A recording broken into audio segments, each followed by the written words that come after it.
दोस्तों, हमारे YouTube channel में से टू जेड में आप लोगों का बहुत बहुत स्वागत। दोस्तों, एक समय एक नारा चला था। वो नारा क्या था? जात पात की करो विदाई, हिंदू हिंदू भाई भाई। इस तरह का नारा आप लोगों ने सुना होगा, लेकिन आप लोगों ने कभी इस पर सोचा नहीं होगा, इस पर गौर नहीं किया होगा, क्योंकि हमारे लोग बहुत जल्दी गुमराह हो जाने का काम करते हैं, बहुत जल्दी भाग जाते हैं, अपने आप को हिंदू बताकर अपना ही शोषण करवाते हैं।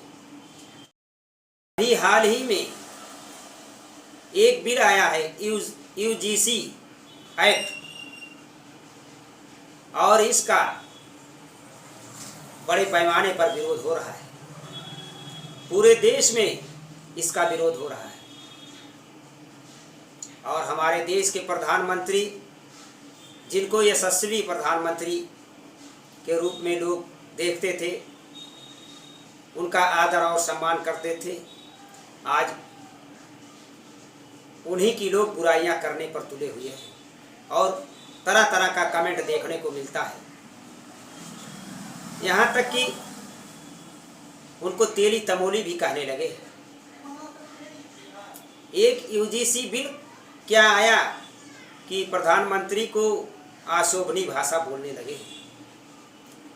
यही इस देश का माहौल है, यही इस देश में ब्राह्मणवादी लोगों की सोच है, जो हमेशा ऊंच नीच का भेदभाव करती रही है। अगर यूजीसी का बिल आया है तो उस पर आपको विरोध करने की क्यों जरूरत पड़ी? इसलिए कि इस देश में जातिवाद चरम सीमा पर है और अभी भी जातिवाद है। एससी एसटी ओबीसी के लोगों के साथ कमजोर तबके लोगों को हमेशा से सताया गया है और आज भी सताया जा रहा है। जरा सोचिए, जब चुनाव आता है तो हिंदू मुस्लिम की बात होती है, हिंदू हिंदू की बात होती है, और जब चुनाव खत्म हो जाता है तो उसको जातियों में विभाजित कर दिया जाता है। ये है हमारे देश की राजनीति। हमारे देश में जातिवाद पढ़ाई लिखाई पर,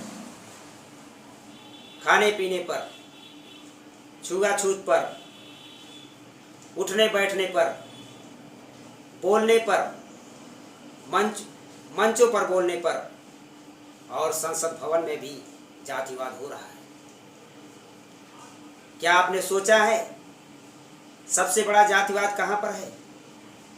सबसे बड़ा जातिवाद अवसर छीन जाने पर है। हमारे लोगों का नंबर काट लिया जाता है। हमारे समाज के लोग ये नहीं सोचते कि हमारे साथ क्या हो रहा है। आज उत्तर प्रदेश में और भारत की जो सरकार है, केंद्र की जो सरकार है, भारतीय जनता पार्टी की सरकार है। नाम तो भारतीय जनता पार्टी की सरकार का है, लेकिन सरकार चलाता कौन है? मनुवाद की बात करता कौन है? पाखंडवाद की बात करता कौन है? छुआछूत की बात करता कौन है? इस सरकार को चलाने वाली एक ऐसी संस्था है जिसको विश्व हिंदू परिषद कहा जाता है, आरएसएस। आरएसएस इस सरकार को चला रही है। बाकी सारे लोग तो दिखाव के लिए एक मुखौटा है। एसटी ओबीसी के लोगों को तो छोड़िए, ब्राह्मण समाज के साथ भी भेदभाव होता है। उसमें भी ऊंची नीची जातियां बना दी गई है। जरा सोचिए, एक रामभद्राचार्य जी जो अयोध्या के संत हैं, वो तो इस तरह की बातें करते हैं, हर जगह नफरत की बात फैलाने का काम करते हैं और देश में नफरत फैलाने का काम कर रहे हैं। ब्राह्मण जातियों में भी छोटी बड़ी जात बताकर जब उसको एक समान नहीं कर पाए तो क्या जो 6,743 जातियां हैं बहुजन समाज की, उसको क्या एक कर पाएंगे? ये है हमारे देश की राजनीति। साथियों, मेरे कहने का मुख्य उद्देश्य ये है, मेरे बताने का मुख्य उद्देश्य ये है कि अभी भी इस देश में पहले जातिवाद थी और आज भी जातिवाद है, और पहले तो छुआछूत का जातिवाद था, आज भी है, लेकिन आज महीन जातिवाद है। लेकिन सबसे बड़ी चीज़ ये है कि आप लोगों के अवसर छीने जा रहे हैं। इस पर आपको समझने की ज़रूरत है, सोचने की ज़रूरत है। ये भारतीय जनता पार्टी में बैठे हुए लोग जो आरएसएस के दलाल हैं, आरएसएस के लिए काम करते हैं, उनको सबक सिखाने के लिए अभी भी समय है। सारे लोग एकजुट हो जाओ और 2027 में उत्तर प्रदेश का जो चुनाव होने जा रहा है, उस चुनाव में इन मनुवादी सोच के लोगों को सबक सिखाने का काम करो और बहुजन समाज के लोगों, बहुजन समाज की सरकार बनाओ, तभी आपका कल्याण होने वाला है। वरना आप लोगों के सामने समस्या ही समस्या है और आगे भी समस्या रहेगी। अगर इस समस्याओं से